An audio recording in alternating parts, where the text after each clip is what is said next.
తన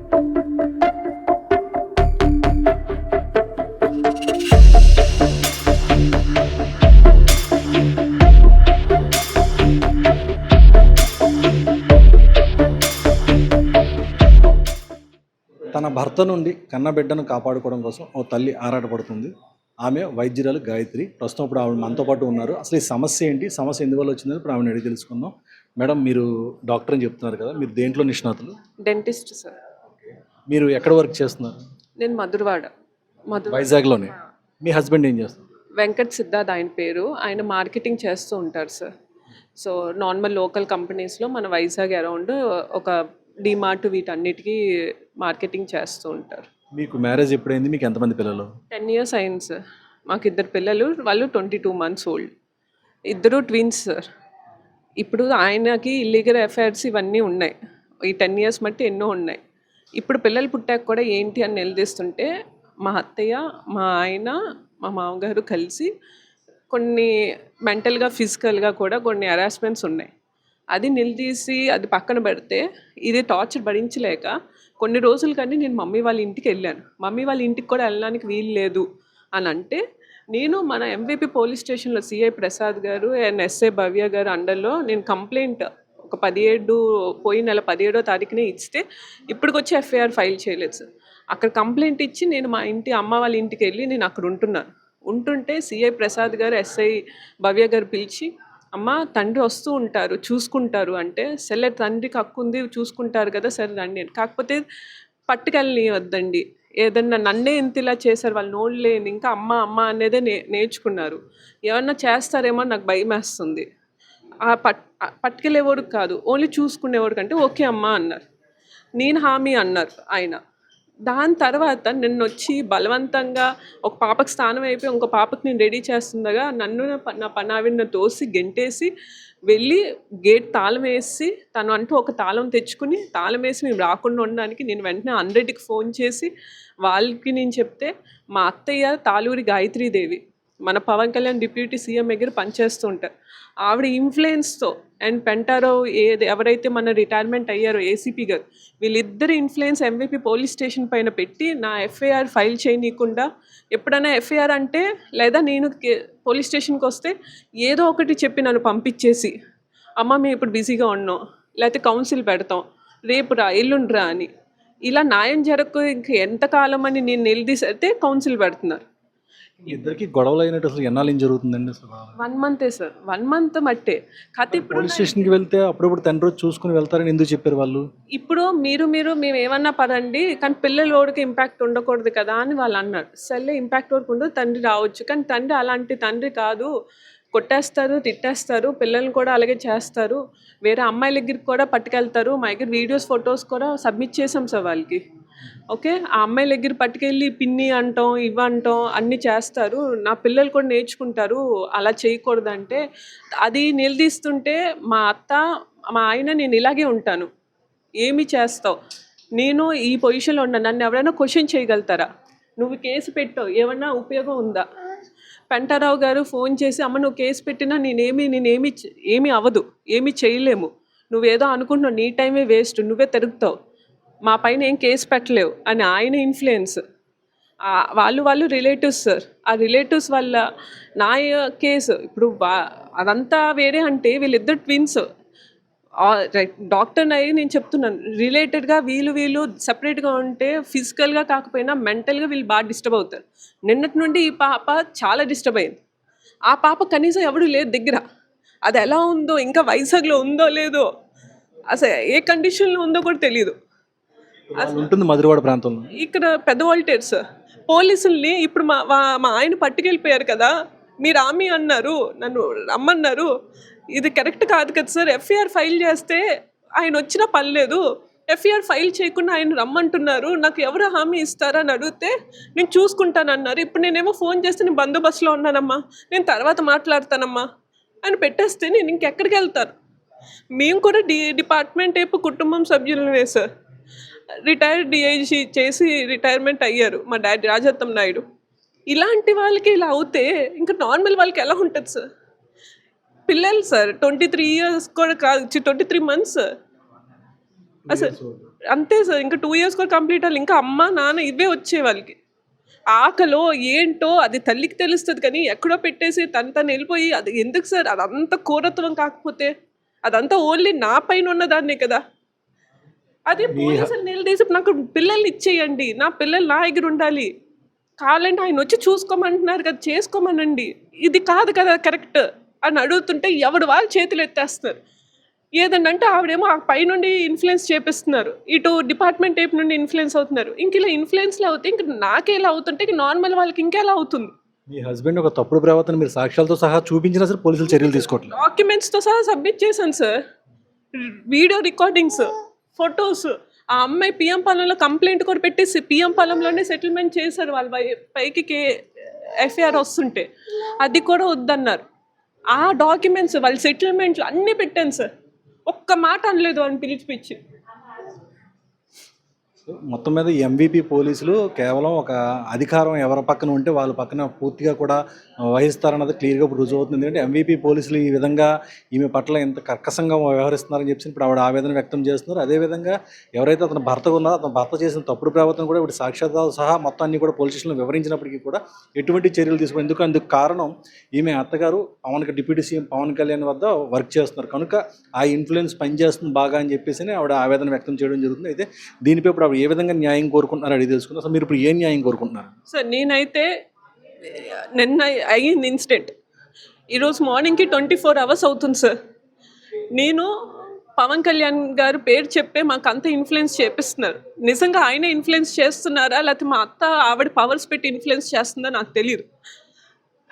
ఎంతో కొంత ఆయన దగ్గర ఆర్డబ్ల్యూఎస్ రూరల్ వాటర్ సప్లైలో Taluri Gayatri Devi sir chief engineer. అది చేస్తున్నప్పుడు ఇలా ఇన్ఫ్లుయెన్స్ అయ్యి నాలాంటి వాళ్ళకి ఇలా అవుతుంది. ఇప్పుడు నేను పవన్ కళ్యాణ్ని, నారా చంద్రబాబు నాయుడిని, సీఎం గారిని అడ్రస్ చేస్తూ నేను ట్విట్టర్లో కూడా నా కేసు పెట్టాను సార్. అట్లీస్ట్ అలా ఆన్లైన్లో అన్న నన్ను ఏదో ఒక న్యాయం జస్టిస్ అవుతుందని. అప్పటికి అవ్వకపోతే నేను వెళ్ళి రేపో ఎల్లుండో ఎప్పుడో అప్పుడు వెళ్ళి నేను డైరెక్ట్గా ఆయన దగ్గర కూర్చుంటాను సార్. ఎంతన్నా వర్క్ చేయొచ్చు సార్ ఆయన దగ్గర. కానీ మాలాంటి వాళ్ళు సఫర్ అవుతున్నాం కదా సార్. ఆ ఇన్ఫ్లుయెన్స్ ఇలా ఉండకూడదు కదా. ఈ విషయాన్ని ఒక ప్రజా సంఘాల నాయకులుగా మీరు ఈ విషయాన్ని ఎలా చూస్తున్నారు ఈ సమస్యని? ఆమె అన్నది కదండి, ఒక పోలీసు కుటుంబంలో పుట్టిన నాకే న్యాయం జరగకపోతే మామూలు అమ్మాయిలకి ఎలా జరుగుతుందని. అసలు ఎవరైనా ఇలా ఉంటారా? ట్విన్ బేబీలో ట్విన్ బేబీ ఈ బేబీలో నుంచి ఒకే బిడ్డ 2 రూపాల్లో పుట్టిన పిల్లలు.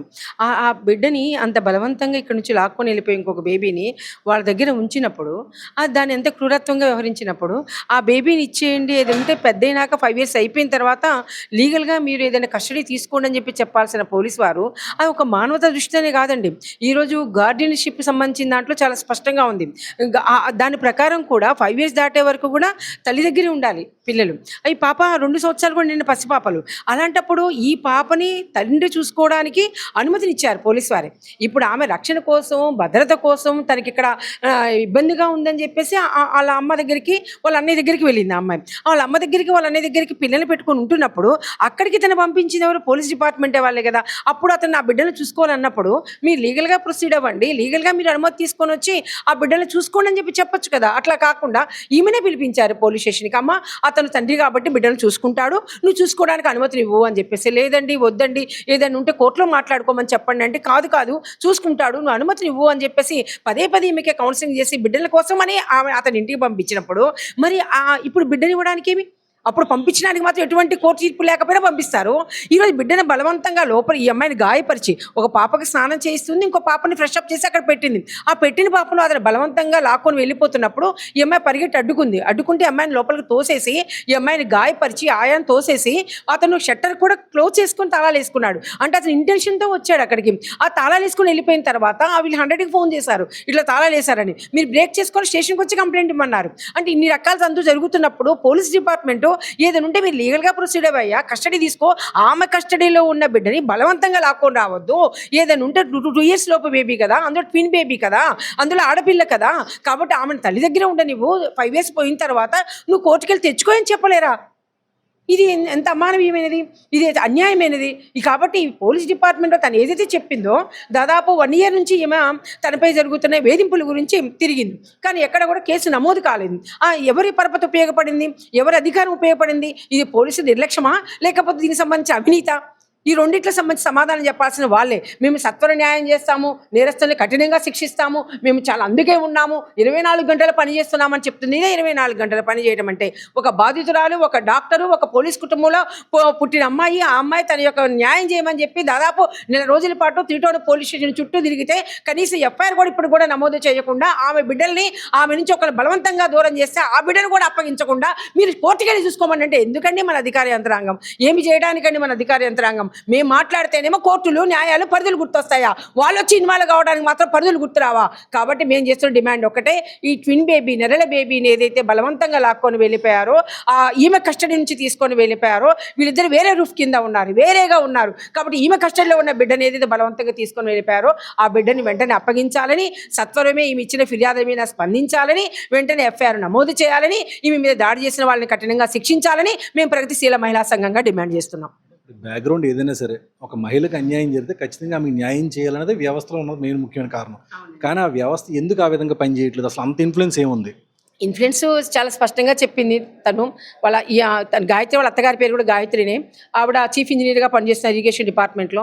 కాబట్టి ఆయన మాట్లాడే పేరు ఎత్తితే పవన్ గారు అంటారు, పేరు ఆపితే పవన్ గారు అంటారు. తన పేరుకు ముందు ఒకసారి పవన్ గారు అంటారు, పేరు తర్వాత ఒకసారి పవన్ గారు అంటారు. మరి నిజంగా పవన్ గారు ఇన్ఫ్లుయెన్స్ చేస్తున్నారో లేకపోతే ఈమె ఆ పేరును ఉపయోగించుకుని ఆవిడ ఇన్ఫ్లుయెన్స్ చేస్తుందో అంటే ఇక్కడ ఉన్న అధికార యంత్రాంగం ఎవరైతే ఉన్నారో పోలీస్ యంత్రాంగము తప్పనిసరిగా ఇన్ఫ్లుయెన్స్కి గురవుతారని చెప్పడానికి ఉదాహరణలన్నీ కూడా. అంటే వాళ్ళు చేయాల్సిన డ్యూటీ వాళ్ళు చేస్తే ఈరోజు ఎక్కడ ఏ సమస్యలు రావు. వాళ్ళు చేయాల్సిన డ్యూటీని వాళ్ళు చేయకుండా వాళ్ళు ఇక్కడ ప్రలోభానికి గురవుతున్నారు. ఆ ప్రలోభ పరపతి కావచ్చు, ఆ అధికారం కావచ్చు, లేకపోతే డబ్బు కావచ్చు, ఏదో ఒక దానికి వీళ్ళు ఇన్ఫ్లుయెన్స్ అయ్యకుండా పోలీస్ డిపార్ట్మెంట్ ఈమెకు చేయాల్సిన డ్యూటీ న్యాయం అనేది చేయకపోవటం మూలన ఈరోజు ఇంత అనర్థానికి గురి కావాల్సి వచ్చింది. ఈ చిన్న ట్విన్ బేబీ పడుతున్న బాధ, ఆ తల్లి పడుతున్న బాధకి ఈరోజు పోలీస్ డిపార్ట్మెంట్ దానికి సమాధానం చెప్పాల్సిన అవసరం ఉంది.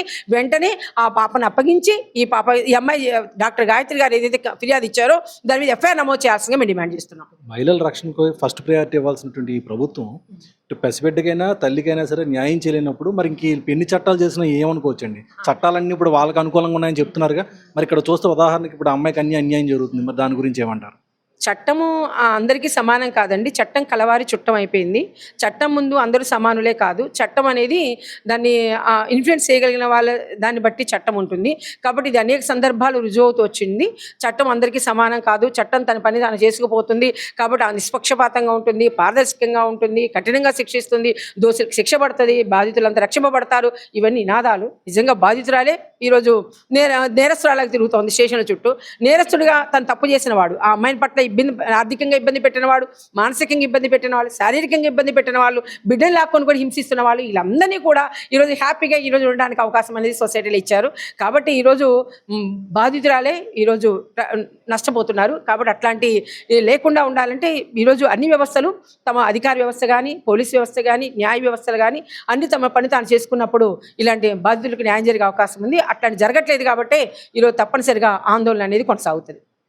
ఇప్పుడు మనం చూస్తున్నటువంటి ఈ బిడ్డ ఉంది, ఈ అమ్మాయి తోటిదే. ఆ అమ్మాయి కూడా కేవలం 2 ఏళ్ళు కూడా ఇంకా నిండలేదు.